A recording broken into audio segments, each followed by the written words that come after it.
Alexander Bell to the stand.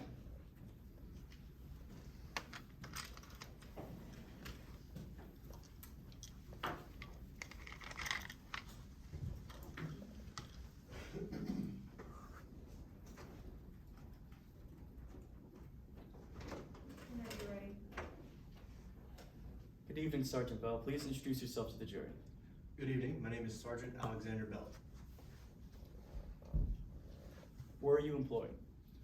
I'm a police officer with the University of Middle Sunshine Police Department How long have you been with the force? for the last 30 years. What training did you receive before you joined the force? Well, I went to school, I obtained my criminal justice major, and that's where I also got my certification, What certification? my Ranger School certification. What did you learn in Ranger School? Just the ins and outs of how to be a police officer, things like accident investigation, interrogation techniques, things like that. And what did you do after Ranger School? Well, the first 2 years, I started as a police officer.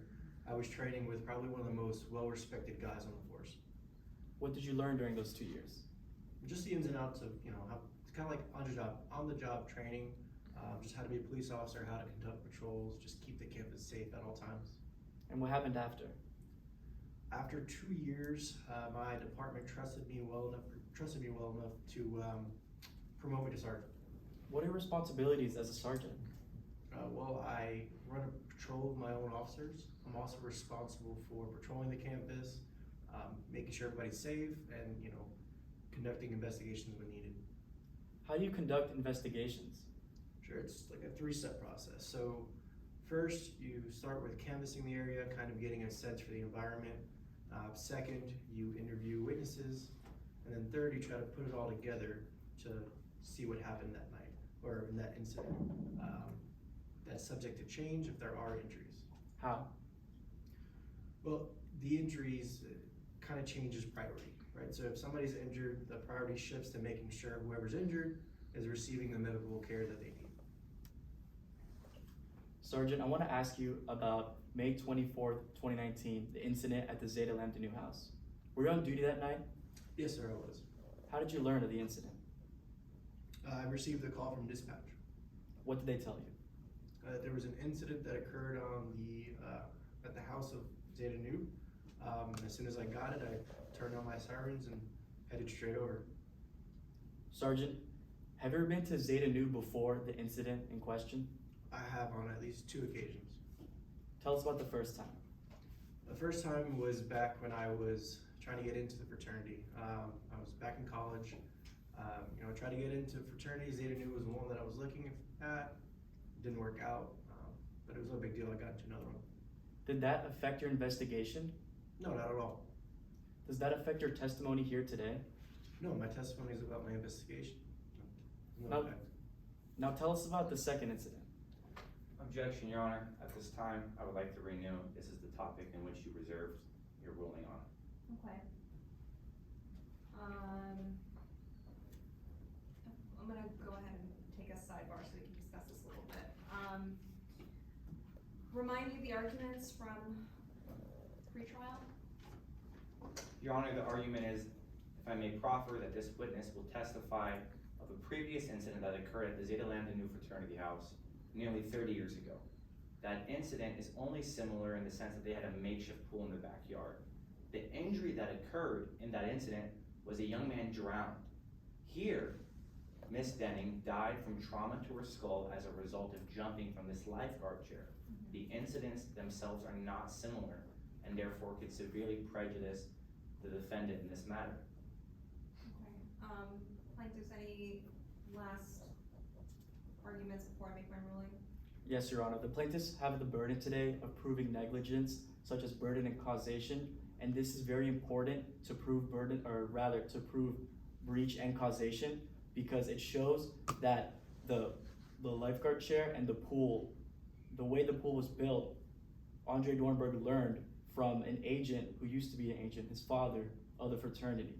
It was within the risks created by that pool that was made step by step exactly how it was before that contributed and caused Miss Denning to fall. Okay.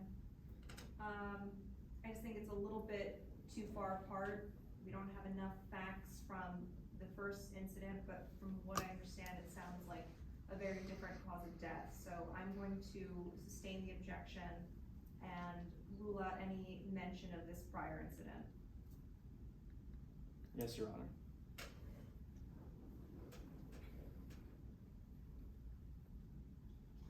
Let's get back to the night of May 24th, 2019. What did you do after receiving that call?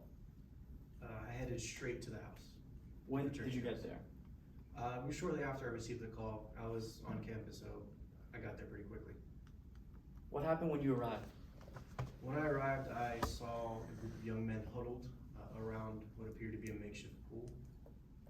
What were the men huddled over? As I approached, I realized that they were. Objection, Your Honor. Lack of foundation. They asked what were they huddled over. The witness didn't state that anyone was huddled over anything.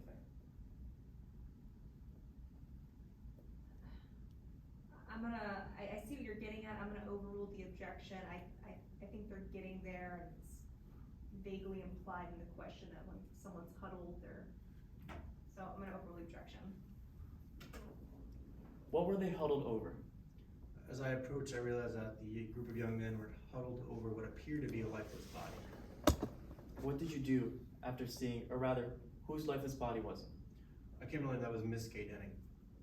What did you do after seeing Kay Denning's lifeless body? That's first and foremost, the priority was making sure that Miss Denning got the medical attention that she needed. I knew that dispatch had also called in an ambulance, so my priority was making sure that Miss Denning got on that ambulance and got the medical attention that she needed as soon as possible. When did medical attention arrive? Shortly after I arrived, yeah. What happened after Kay Denning left? Well, once Miss Denning was on her way to the hospital, that's when I began my investigation. How? Well, back to the three-step process, I began to canvass the scene and kind of get a feel for the environment. What did you see while you were canvassing the scene? I saw what appeared to be a makeshift pool, sand, tiki hut, a lifeguard chair. I saw empty bottles of alcohol, just telltale signs that there was a party and people at this party were drinking pretty heavily. What did you do after canvassing the scene? That's when I began interviewing witnesses. Who did you interview? I interviewed Mr. Andre Dornberg, Miss Christina Bloom, and Miss Courtney Perez. Can you tell us who they are? Sure. Mr. Dornberg, at the time, was the treasurer of Zeta Lambda Nu. Miss Bloom was Miss Denning's lifelong best friend, and Miss Perez was a party planner that Zeta Nu hired to plan that party that night. How did the party come about? I learned throughout my investigation that Mr. Dornberg wanted to throw a 90s style beach theme party. What else did you learn? Okay.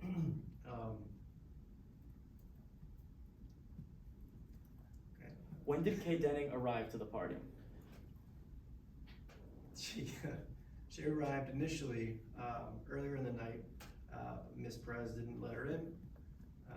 She went to another party, and towards the end of the night, she came back to the Zeta Lambda Nu house. What happened when she came back? She came back at the insistence of Mr. Dornberg.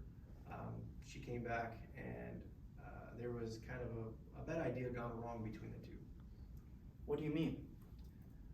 Well, I learned from Mr. Dornberg that he and Miss Denning come up with an idea for Miss Denning to climb the lifeguard chair and do a cannonball into the shallow pool water. Objection, speculation. Response, Your Honor, maybe go sidebar? yes. The witness has personal knowledge as he investigated the scene, interviewing 3 witnesses, and this is coming directly from his investigation. He was told this through the deposition of Andre Dornberg, or rather while he was interviewing Andre Dornberg, that they had a discussion between them about doing a cannonball off the pool or a lifeguard chair. Your Honor, at this time, Andre Dornberg was extremely intoxicated and extremely emotional. His statements on face cannot be considered to be very factual. Okay, I'm gonna let you deal with that on cross, overruled. You mentioned there was a bad idea gone wrong. Whose idea was it? During my interview with Mr. Dornberg, he couldn't really remember. Then he became a little evasive after that. What happened after Kay and Mr. Dornberg had this discussion?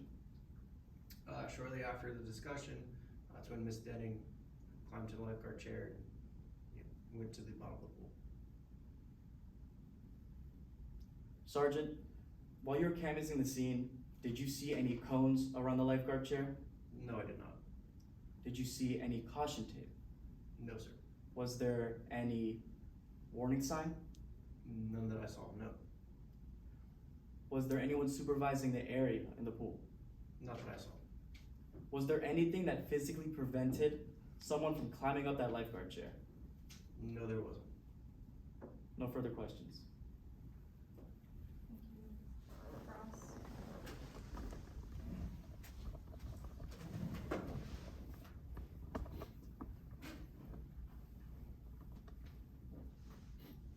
Sergeant, you've been a police officer for nearly 30 years. I have, yes. You've done countless investigations, You could say that, yeah. so you know the importance of those investigations. Well, every investigation is important. So you know the importance of approaching that investigation with an open mind. Yes. That if you don't approach that investigation with an open mind, there could be consequences. I guess you could say that, yeah. Consequences that could negatively affect your investigation. I suppose. Consequences that could negatively affect your police work. I mean, not mine particularly, but sure. And consequences that could negatively affect your testimony. Good, yeah. Sergeant, you actually rushed Zeta Lambda Nu Fraternity when you attended UMS. Yeah, I mean, that was like 30 years ago. And in the process, they embarrassed you. I mean, it's college. They had you stripped down. Objection, Your Honor. May we go sidebar? You may. Under the Chapter 90 Florida Rule of Evidence, 401 and 403, this evidence is not relevant to show anything towards the bias of Sergeant Bell. The incidents and the specifics of when he stripped down naked during the hazing ritual is not relevant here today to show bias, as we already established that he has been turned down from the fraternity. Response? Your Honor, these incidents are extremely important and relevant in showing the witness's bias. Furthermore, having to strip down and run across a football field shows an incident that could be extremely embarrassing, that creates bias. The individual that would go on to tell him he didn't make the cut at Zeta Lambda Nu is Andre Dornberg's father. Therefore, those two incidents within itself is a great proponent for bias and needs to be shown in order for the jury to have a full picture of the situation. Okay, I'm gonna overrule the objection. In the process, they had you stripped down Yes. and run across the football field. That's correct. And the day after you did this, they told you didn't make the cut. Yeah, it was a group of my friends. In fact, it was Andre Your Dornberg's Honor, I father. renew my objection. Which one? The one during the motion in limine. Which one? The one concerning Andre Dornberg's father not allowing Sergeant Bell to join the Zeta Lambda Nu fraternity. I think a proper foundation has been set, and I'm gonna go ahead and deny the motion for pretrial and allow, defense to continue. Yes, Your Honor. And after that incident, Sergeant, it was Andre Dornberg's father who told you didn't make the cut. Incident's probably a strong word. It's kind of a rite of passage. But yeah, it was Mr. Dornberg's father. He was the one that told you that Zeta Lambda Nu didn't want you. Yeah, that's what I just said. And at no point during your investigation did you ask to be taken off the case. No. At no point did you think it would be better for another officer to be on this case. No, I didn't. Correct me if I'm wrong, Sergeant, but before you even stepped foot at the Zeta Lambda Nu fraternity, you had an idea of what had happened. Yeah, I believe that something stupid had happened at Zeta Nu. You believed it was another stupid, drunken incident. Yes, that's usually what I deal with. You didn't think it could have been something else. No. that maybe someone else came onto the property and did something. I mean, it's a possibility, but the odds weren't in that favor. So you got to the Zeta Lambda Newhouse and you begun your investigation, I did, and you learned of the party, yes, and you learned of the steps the fraternity took to make this party happen. that's correct. So then you learned that the fraternity hired Courtney Perez, They did. an experienced event planner, Well, I mean, yeah, I guess experience might be a strong word, but yeah. and she helped the fraternity follow and enforce not only the school rules, but the laws. Objection, compound question. Overruled. I'm sorry, could you repeat your question, Council? And Courtney Perez helped the fraternity follow both the school rules and the laws. I believe that was her job, yes. And in doing so, you learned of the sign they put up at the front door.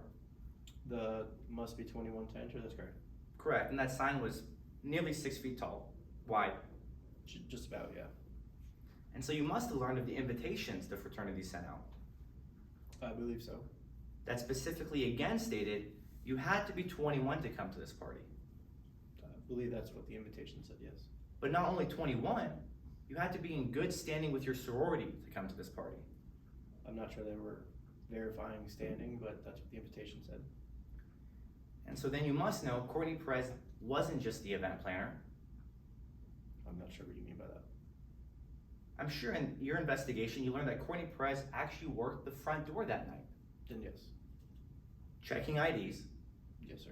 making sure everyone that entered was 21. That's correct. And she wasn't just there for 1 hour, I believe she was there for about 5. for the entirety of the party, Yes, until it ended at 1 a.m.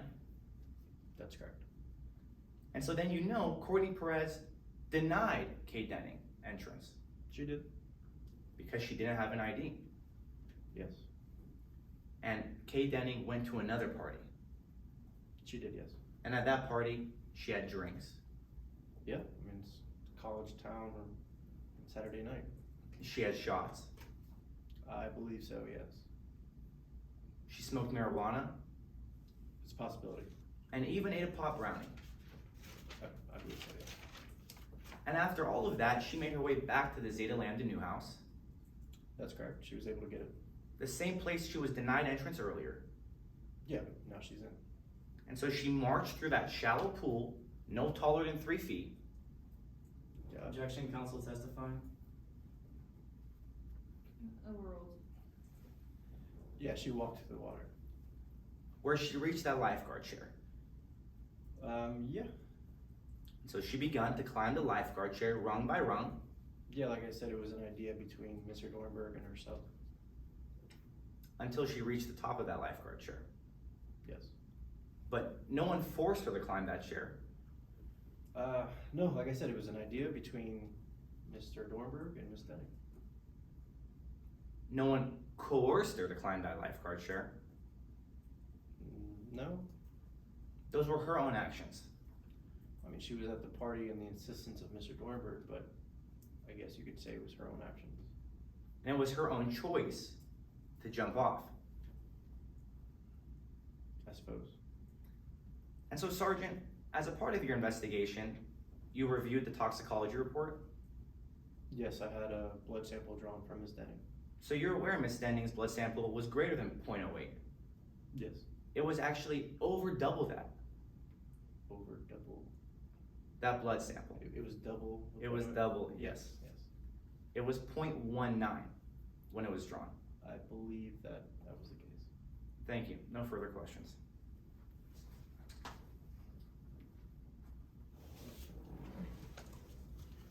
Redirect.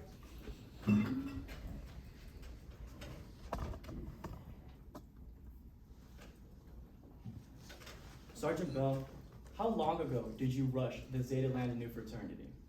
It seems like an eternity, but it was about 30 years. What do you feel about that incident? It's water under the bridge. I mean, it's a rite of passage. It was what everybody else did to get in. I just didn't get in, didn't work out. No big deal. No further questions.